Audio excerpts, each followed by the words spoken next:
السلام علیکم ورحمۃ اللہ وبرکاتہ۔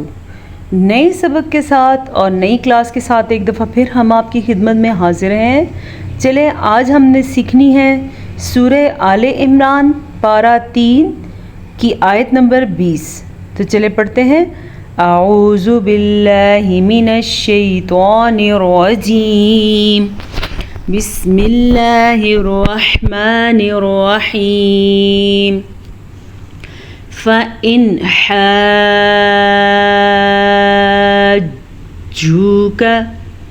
غور سے سنیں، فَإِنْ حَاجُّوكَ۔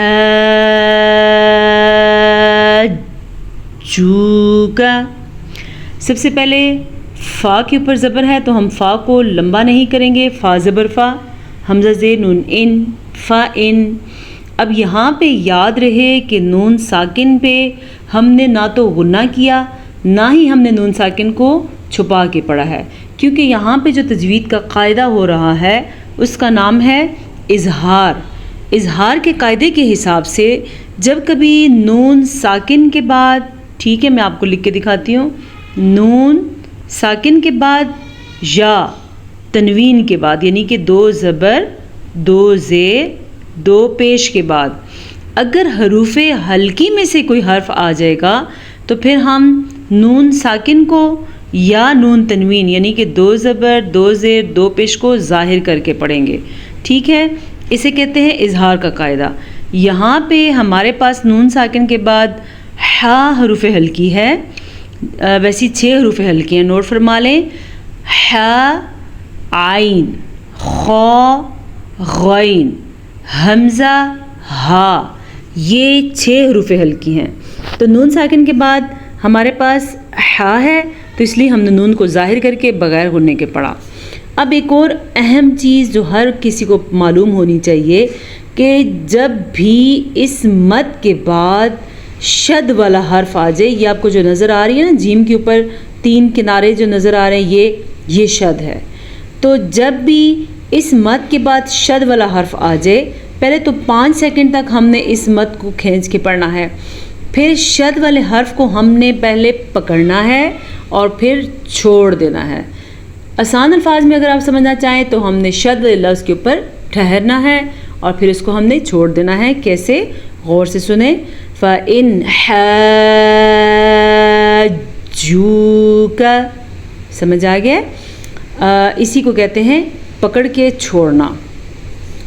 فَقُلْ أَسْلَمْتُ، فَقُلْ، فا زبر فا، قاف پیش لام قل، فَقُلْ أَسْلَمْتُ۔